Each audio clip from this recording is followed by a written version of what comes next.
नमस्कार, मी पद्मा रेसिपीमध्ये तुम्हा सर्वांचं स्वागत आहे। आज मी रव्याचा उपमा कसा करायचा ते दाखवणार आहे। तर त्यासाठी आपल्याला काय लागेल तर रवा घेतलेला मी हा। तर इथे रवा हा कुठल्या पण प्रकारचा घेतला जाऊ शकतो, म्हणजे बारीक जाड दोन प्रकारचे रवे येतात, तर त्यातला कुठला पण यूज करू शकतो आपण। आणि त्यासोबतच आपल्याला यासाठी लागणार आहे शेंगदाणे लागणार आहे, मिरची लागणार आहे, कांदा लागणार आहे, सांबार लागणार आहे आणि कढीपत्ता लागणार आहे। एवढं साहित्य लागणार आहे आपल्याला। तर आता आपण साहित्य न बघता कृतीला सुरुवात करूया। आता इथे मी गॅसवरती कढई ठेवलेली आहे आणि तेल आपलं गरम झालेलं आहे। तर आता आपण सर्वप्रथम काय करूया, सर्वप्रथम आपण मोहरी टाकूया।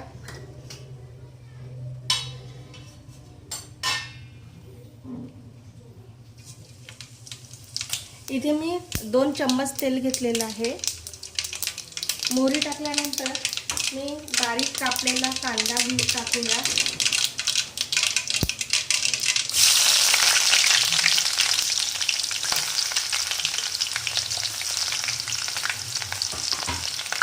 आणि त्याला छान परतून घ्यायचं। हा असा लाल सोनेरी कलर न होऊ देता फक्त थोडं शिजवून घ्यायचं त्याला। त्यानंतर मिरची ही आपल्याला आवडेल त्यानुसार घ्यायची, कमी जास्त तिखट जेवढं लागेल आपल्याला।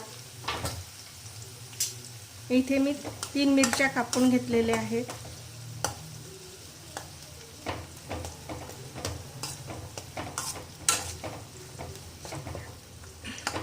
आणि इथे मी साईडला हे पाणी लागेल आपल्याला उपमा करण्याकरता, तर मी साईडला गरम पाणी म्हणजे गरम व्हायला ठेवलेलं आहे। आपल्याला याला थंड पाणी यूज करायचं नाही आहे, गरम पाणी यूज करायचं आहे। तर मी इथे साईडला गरम पाणी करायला ठेवलेलं आहे। तर 1 कप रवा असेल तर त्याला साधारणतः 2 कप पाणी लागेल, किंवा काही रव्यांना म्हणजे जाड असेल तर थोडं जास्त पण लागू शकतं, पण एक मिनिमम असं 1 कपाला 2 कप पाणी लागतं।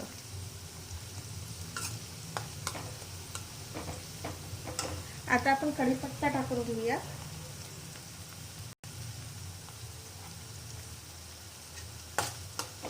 त्याला छान परतून घ्यायचं।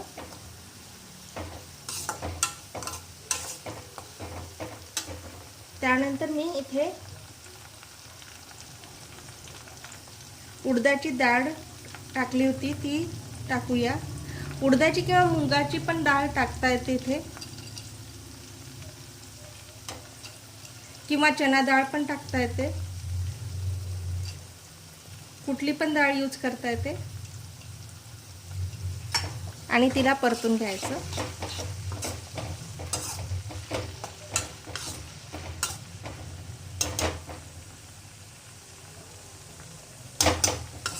त्यानंतर शेंगदाणे टाकूया, त्याला सुद्धा परतून घ्यायचं। आणि आपण हा रवा भाजला नव्हता, त्याच्यामुळे आपण या फोडणीमध्येच त्याला भाजून घेऊया, आणि ते पण स्लो आचेवरती। फास्टमध्ये करायचं नाही, कारण फास्टमध्ये कराल तर ते करपून जाईल।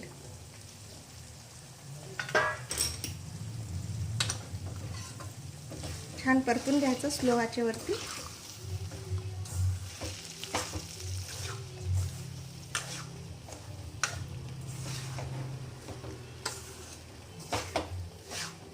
जर तुम्हाला हा व्हाईट कलर ठेवायचा असेल तर व्हाईट ठेवायचा उपमा, जर तुम्हाला येलो कलर करायचा असेल तर थोडी हळद टाकायची।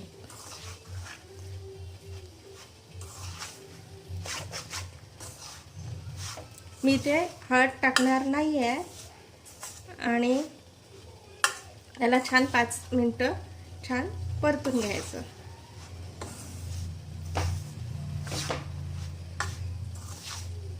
कोणी पाणी फोडणी देऊन सुद्धा तसं पण करतात, तसं पण करता येतो।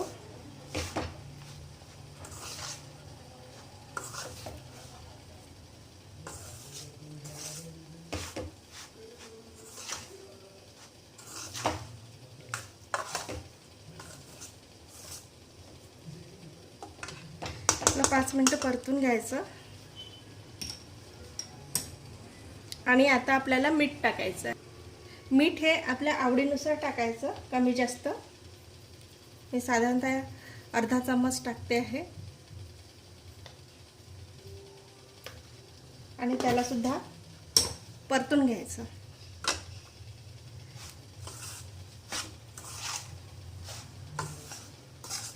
यामध्ये आपण गाजर वगैरे टाकू शकतो आणि वाटाणे वगैरे असं टाकू शकतो आपण. यामध्ये आपल्या आवडीनुसार काही टाकू शकतो आपण.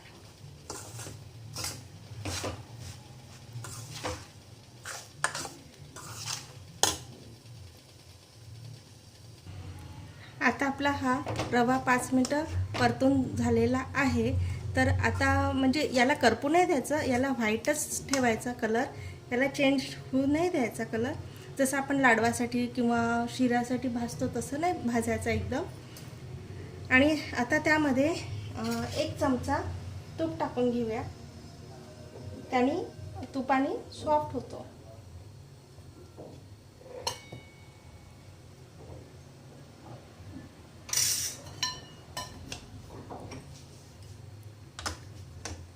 त्याला 2 मिनिटं मिक्स करून घेऊया.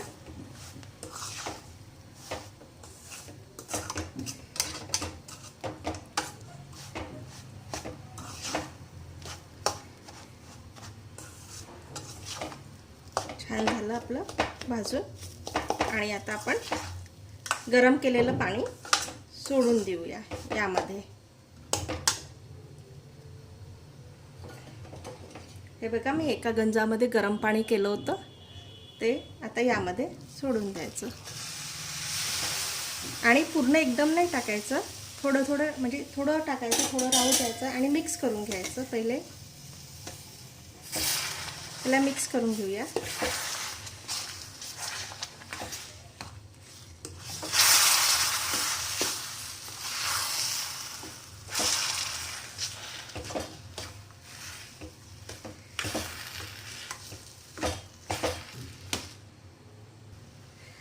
आता आपलं हे मिक्स करून झालेलं आहे.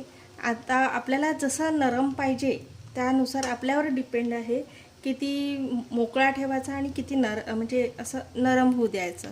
तर मला असं वाटतं की थोडं आणखी पाणी लागेल याला. थोडं पाणी टाकते, मिक्स करते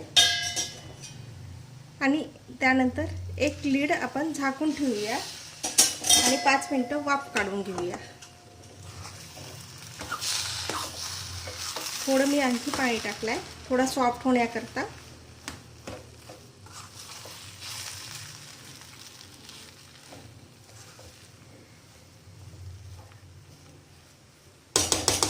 आणि याच्यावरती एक प्लेट मी झाकून ठेवणार.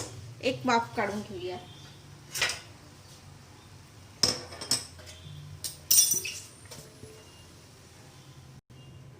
आणि ती स्लो आचेवरतीच करायचा, नाही तर करपून जाईल तो. 5 मिनिटं वेट करायचं. हां, चला तर मग आता 5 मिनिटं झाले आहे आपले.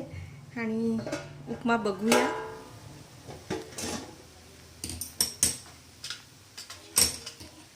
झाला आहे आपला उपमा रेडी. दिसतो आहे कलरच.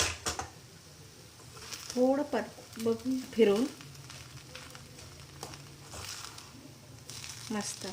आणि कढीपत्ता टाकल्यामुळे त्याचा सेंट असा मस्त पसरतो की खूपच छान. म्हणून कुठल्या पण बहुतेक डिशमध्ये कढीपत्ता टाकायचा, खूप छान सेंट सुटतो.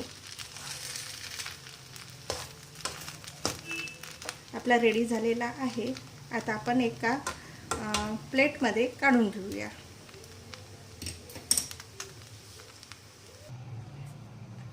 आता आपला हा उपमा, रव्याचा उपमा रेडी झालेला आहे. का भन्नाट दिसतो आहे, खूप सुंदर दिसत आहे आणि मस्त कलर आलेला आहे. आणि थोडं यामध्ये आपण दही पण टाकू शकतो बरं का. पण मी दही नाही टाकलेलं आहे, पुढल्या रेसिपीमध्ये मी दाखवणार. आणि आता त्याच्यावरती थोडी कोथिंबीर टाकून घेऊया.